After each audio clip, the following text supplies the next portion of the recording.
90년대에 유머 1번지라는 코미디 프로그램이 있었는데 그 프로그램 가운데 봉숭아학당이라는 코너가 있었습니다. 선생님이 몇 명의 엉뚱한 학생들과 수업을 진행하는 내용인데 그들 가운데 제일 엉뚱한 학생이 맹구입니다.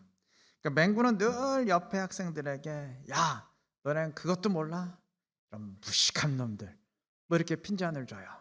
그리고는 선생님에게 다가가서 그 맹구 특유의 목소리로 늘 이렇게 얘기합니다. 선생님 힘드시죠? 얘네들 때문에 힘드시죠? 그러면 선생님이 늘 하는 말이 있어요. 아니, 난 너 때문에 힘들어. 자칫하면 이런 식의 대화가 하나님과 우리의 실제 대화가 될 수도 있어요.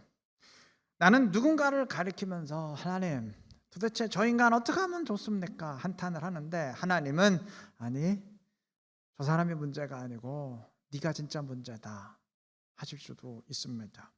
교회는 세상의 혼탁함을 한탄하며 목소리를 높이는데 하나님의 생각은 전혀 다를 수가 있습니다.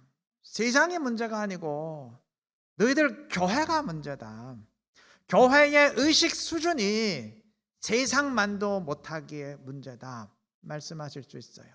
일어나 빛을 발하겠습니다 하는데 하나님의 답변은 아니, 너네가 더 더운데 하실 수 있습니다.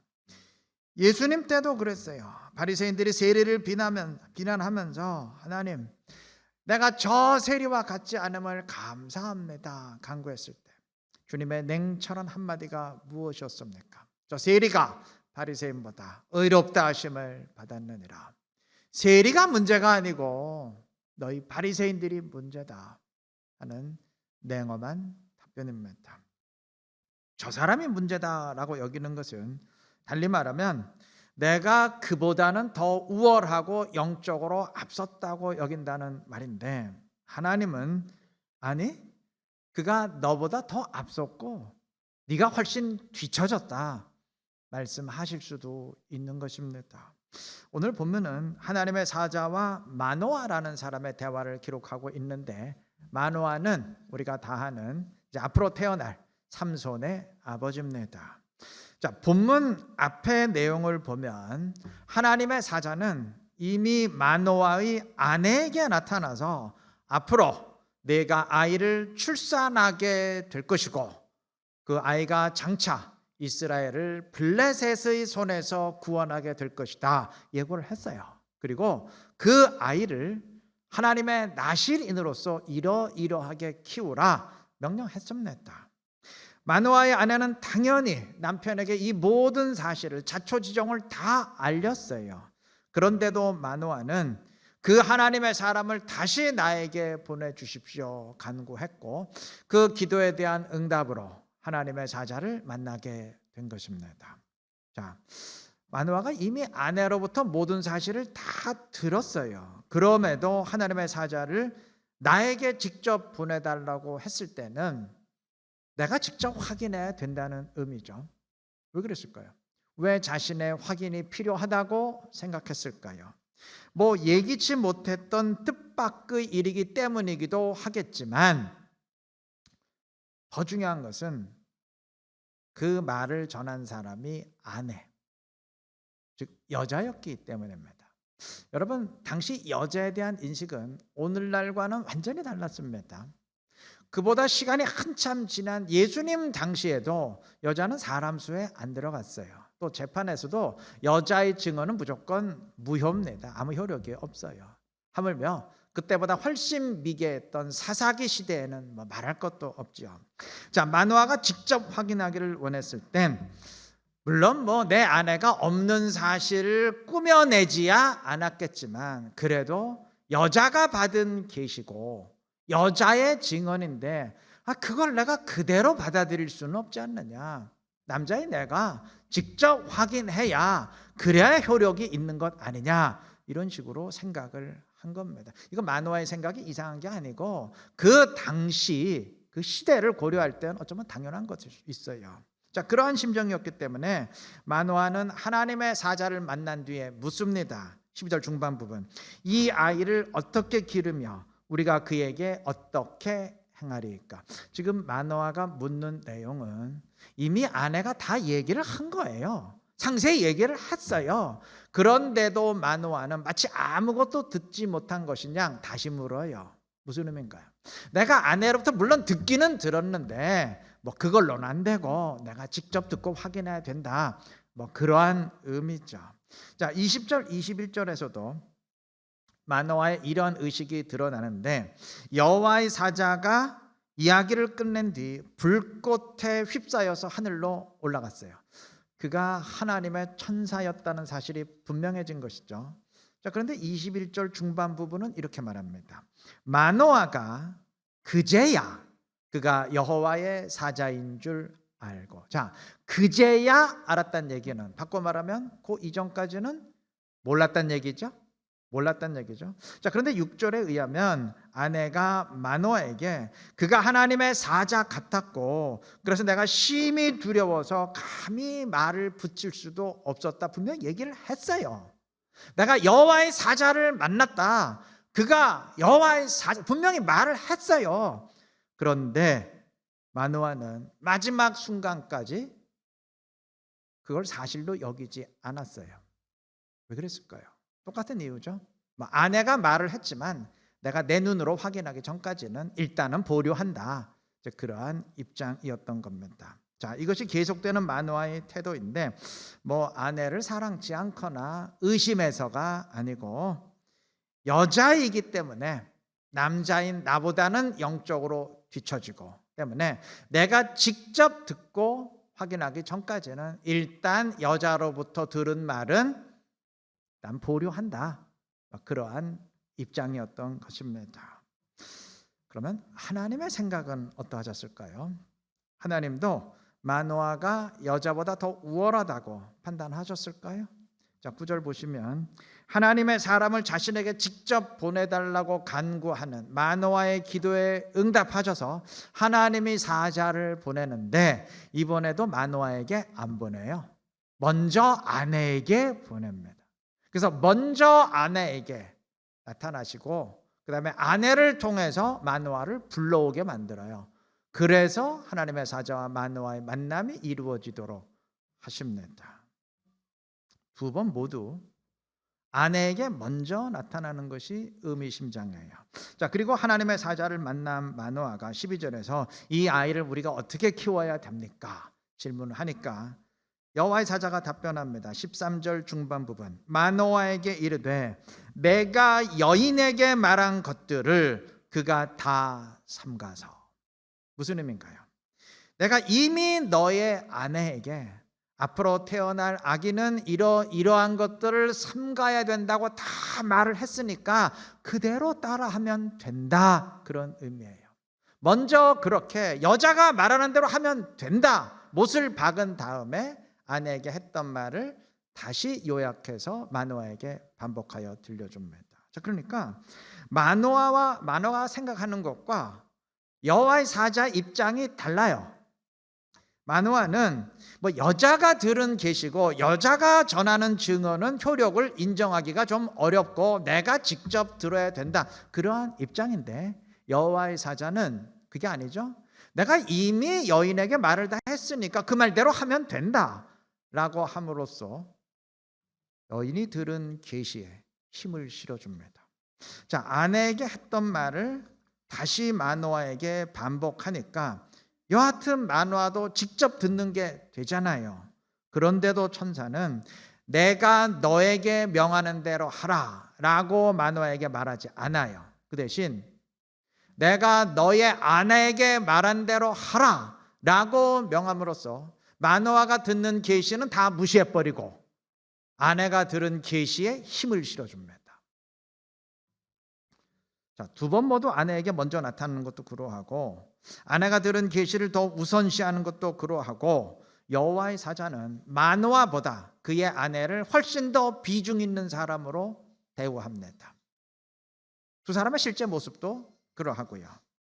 여호와의 사자가 불길 가운데 하늘로 승천한 뒤 마노아는 우리가 하나님을 보았으니까 반드시 죽을 것이다 두려워합니다. 이때 아내가 말해요. 생각해 보세요. 만약 우리를 죽이실 거면 그러면 앞으로 우리를 통해서 아이가 태어날 것이고 그 아이를 이러하게 키우라는 그 하나님의 말씀이 뭐가 됩니까? 아니 우리를 이렇게 죽이실 거면 아예 그런 말씀 처음부터 안 주셨을 것 아닙니까? 라고 지적을 해요. 맞는 말이죠? 자, 이상의 내용을 보면 여호와의 사자를 먼저 알아보는 것도 그렇고 그가 승천한 뒤에 판단도 그러하고 마노아의 아내가 훨씬 더 영적으로 앞서고 지혜롭습니다. 하나님의 사자도 마노아의 아내를 더 우선시합니다. 만약 마노아가 아니 하나님 그러한 중요한 말씀을 저에게 말씀하셔야지 왜 여자인 아내에게 말씀하십니까? 질문했다면 하나님 이렇게 말씀하셨을 거예요. 아니 아내가 너보다 영적으로 훨씬 앞서는데 굉장히 앞서는데 막 그렇게 말씀하지 않으셨을까 싶습니다. 오늘 이 시대에 물론 마노아처럼 생각하는 사람은 없을 겁니다. 내가 남자니까 여자들보다는 훨씬 영적으로 우월하다, 앞섰다, 이렇게 여기는 사람이야 물론 없겠지만 비슷한 이유에서 다른 이유에서 그런 식으로 생각할 사람들은 있을 겁니다. 내가 목사로서 교인을 가르치고 인도하는 입장에 있으니까 영적으로 훨씬 앞섰다. 내가 장로니까 권사니까 집사니까 또 교회 생활 훨씬 오래 했으니까 내가 영적으로 앞선다라고 여길 사람들은 많아요. 물론 유리한 것은 사실입니다.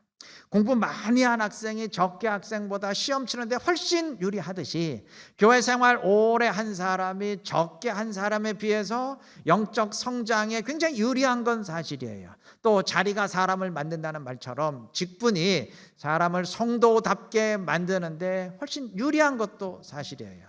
그런데 딱 거기까지입니다. 여러분, 유리하다는 것이 곧 결론을 의미하지는 않아요. 나는 그러한 조건 때문에 훨씬 앞섰다고 생각하는데 하나님은 반대로 말씀하실 수 있어요. 아니, 네가 훨씬 뒤처졌는데 말씀하실 수도 있어요. 조건은 앞서는데 실제 모습은 그러하지 못하기 때문입니다. 나는 기도하는 사람이니까 앞선다.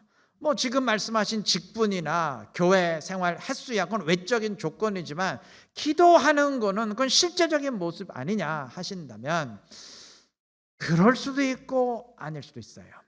물론 신실한 사람은 다 기도하는 사람입니다. 기도하지 않는 신실한 사람은 단 한 명도 있을 수 없어요. 그런데 그 반대도 항상 사실인 건 아니에요. 기도한다고 반드시 신실한 것은 아닙니다. 자기 생각대로만 기도하는 사람이라면 훨씬 위험할 수도 있어요. 성령의 은사가 있다고 앞서는 것도 아닙니다. 삼손이야말로 성령의 능력 받은 사람 아닙니까? 그렇다고 삼손을 신실한 사람이라고 할 수 있겠습니까? 그럼 어떤 사람이 앞서는 사람이냐? 어떤 사람이 신실한 사람이냐? 말씀대로 순종하는 사람, 그 사람이 신실한 사람이고 그 사람이 영적으로 앞선 사람입니다. 혼동하지 마시기 바라요. 저는 지금 말씀대로 순종하는 사람이라고 분명히 전제 조건을 붙였습니다. 그냥 순종하는 게 아니고 말씀대로 순종하는 사람이라고 했지 자기 주관대로 순종하는 사람, 자기 기준대로 헌신하는 사람이라고는 절대 말하지 않았습니다. 순종이라고 다 똑같은 순종이 아니에요. 말씀대로 하는 순종이 그것이 신실한 순종이고 주님 앞에 아름다운 열매를 맺는 헌신입니다. 여러분, 말씀대로 순종하는 사람 되시기를 바라요. 말씀 앞에 나를 쳐서 복종시키고 즉 나를 죽이고 말씀대로 순종하는 사람 되시기를 바랍니다. 그래서 주님의 말씀을 이루고 우리 교회 표처럼 하나님을 더 기쁘게 할 수 있는 지혜롭고 복된 우리 모두가 되시기를 바랍니다. 하나님의 사자의 예고대로 아이가 태어났고 너무 길어서 다 읽지를 못했지만 본문 그 뒤에 내용을 보면 부모는 아이의 이름을 삼손이라 지었습니다. 삼손은 오늘날까지도 힘의 대명사입니다. 여러분, 세계적으로 유명한 가방 회사 그 샘소나이트가 삼손의 이름을 따서 지은 브랜드라는 사실 다 아시죠? 그러니까 질기고 튼튼한 가방이라는 의미에서 힘센 삼손의 이름을 붙인 겁니다. 뭐 처음에는 아예 회사 이름 자체가 삼손이었어요. 그런데 한 20년 지난 뒤에 삼손의 후예들이라는 의미에서 삼소나이트, 샘소나이트로 이름을 바꾸었다고 합니다. 그만큼 삼손은 안 믿는 사람에게도 힘을 상징하는 인물이에요. 자, 힘으로 싸우던 그 시절 삼손이 지닌 괴력은 그야말로 엄청난 능력이었습니다. 혼자서 1000명을 때려 죽일 정도였으니까 누가 감히 삼손과 맞설 수 있었겠어요. 그런데 안타까운 게 있어요. 삼손이 지닌 그 엄청난 능력이 하나님의 계획을 이루는 데는 아무 쓸모가 없었습니다. 이미 언급한 것처럼 하나님은 삼손이 태어나기 전부터 그를 통한 계획을 분명히 선포하셨어요. 그가 이스라엘을 블레셋의 손에서 구원할 것이다. 그게 하나님이 사사를 세우는 목적 아닙니까? 그런데 삼손은 이방의 압제로부터 이스라엘 구원하지 못했습니다. 안타까운 것은 사사들 가운데 나름대로 행적이 소개된 사사들은 다 이방으로부터 민족을 구원했는데 유일하게 삼손만이 그렇게 하질 못했어요. 더 안타까운 것은 삼손은 단 한 번도 민족을 구원하기 위해서 군대를 모으거나 싸운 적이 없어요. 그러니까 아예 시도 자체를 해본 적이 없다는 말이에요. 아니, 하나님이 그 목적으로 그를 사사로 세웠는데 한 번도 시도할 생각조차 하지 않았으니 하나님의 입장에서는 얼마나 기가 막히고 어이가 없으셨겠습니까? 아니, 그럼 삼손이 혼자 1000명 때려 죽인 건 뭔가요? 그건 싸운 거 아닙니까? 하신다면 예, 맞아요. 싸웠어요. 많이 싸웠습니다. 그런데 삼손은 한 번도 민족을 구원하기 위해 사사의 사명을 감당하기 위해 싸운 적은 없었고 단지 자기 성질 건드린다고 화풀이 차원에서 싸웠을 뿐입니다. 그러니까 민족적인 전쟁을 한 번도 한 적이 없고 그냥 동네 패싸움이나 길거리 싸움만 했을 뿐이에요. 다시 말해서 삼손의 엄청난 능력은 자기 스트레스를 해소하는 데 쓸모가 있었어요. 화풀이 하는 데는 아주 쓸모가 있었을지 모르지만 하나님의 뜻을 이루는 데는 아무런 쓸모가 없었다는 사실입니다. 여러분, 능력 아무리 뛰어나면 뭐하나요? 아무런 쓸모가 없는데, 아니 능력 아무리 뛰어나면 뭐하나요? 활용을 안 하는데 아무 소용이 없죠. 여러분, 세상이건 하나님 나라건 다 마찬가지입니다. 능력보다 중요한 것이 쓸모없다. 여러분, 토사구팽이라는 말 아시죠? 토사구팽 당하는 사람은 무능하기 때문에 아니에요. 능력이 없기 때문에 아니에요. 쓸모가 없기 때문입니다. 필요가 없어졌기 때문입니다.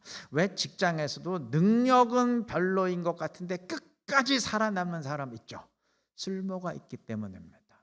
능력 있는 사람은 얼마든지 버릴 수 있어도 쓸모 있는 사람은 절대 안 버립니다. 하나님 나라에서도 귀히 여김 받는 사람은 능력 있는 사람이 아니고 주님 나라에 필요한 사람, 즉 쓸모 있는 사람입니다. 능력은 출중한데 필요 없는 사람, 쓸모 없는 사람, 말만 만들어내는 사람 하나님도 제쳐놓습니다. 아까 언급했던 예수님 당시의 바리새인들, 능력은 더할 나위 없이 탁월한데 주님 나라를 위해서 무슨 쓸모가 있었습니까? 그 방해거리밖에 더 됐습니까? 종교 지도자들도 마찬가지죠. 반대로 주님 나라에 필요한 사람은 주님이 어떻게 해서라도 끝까지 붙드십니다. 바울을 탄 배가 유라굴로 광풍 만났을 때 하나님은 우주 질서를 변형시켜서라도 풍랑을 잠잠케 해서라도 바울을 보호하셨어요. 그가 주님의 뜻을 이루어 드리는 도구였기 때문입니다. 그가 없으면 주님의 계획에 차질이 빚어지기 때문입니다. 물론 우리 인간 때문에 하나님의 계획이 차질을 빚거나 무산되는 일은 있을 수 없지만 인간적인 표현으로 한다면 인간의 눈으로 볼 때는 정말 그럴 정도의 사람이었다는 말입니다. 그리스도인이라면 그러한 사람이 되는 것을 신앙의 목표로 해야 됩니다.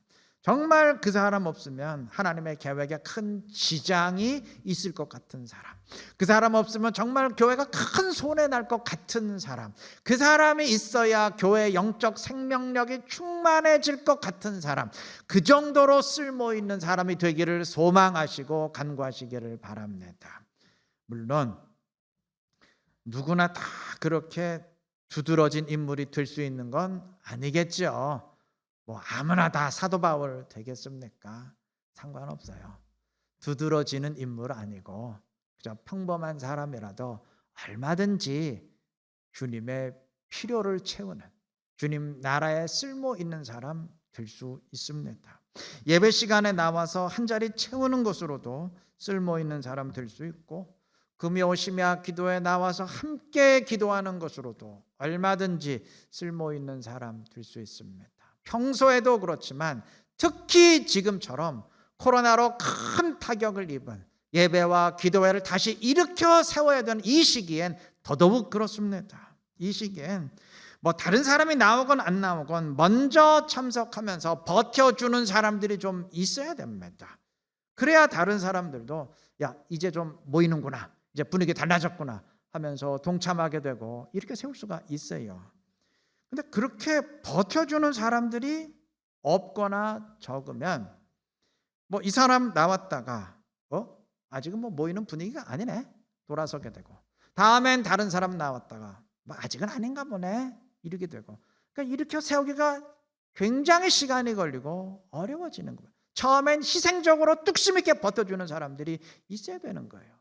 그래서 한 사람 나와 있는 것 같지만 그러한 사람들이 버텨줄 때 그러한 토대 위에 세워질 수가 있는 겁니다.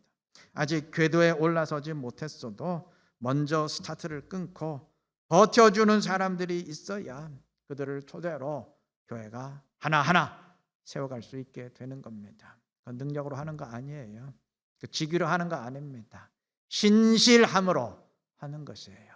그러한 신실한 사람이 주님이 찾으시는 사람, 주님이 필요로 하는 사람, 주님 나라와 교회를 위해 쓸모 있는 사람인 줄로 믿습니다.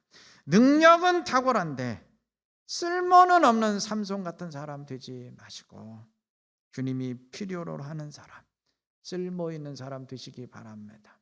여러분, 능력 있는 사람은 내가 되고 싶다 그래서 되는 게 아니에요. 능력은 보니까 타고나든지 아니면 뭔가 재능이 있든지 뭐 그래야 돼요. 그런데 쓸모 있는 사람 되는 건 그건 누구나 다 할 수 있어요. 누구나 다 할 수 있어요. 누구나 못하는 거 그거 못해도 돼요. 그러나 누구나 다 할 수 있는 거, 하나님이 우리 모두에게 요구하시고 기대하시는 거, 그거는 하실 수 있기를 바랍니다. 그래서 신실한 그리스도인으로서 주님의 뜻을 함께 이루며 주님의 기쁨이 될 수 있는 지혜롭고 복된 우리 이루는 게 모든 성도님들 되시길 그리스도의 이름으로 축원합니다.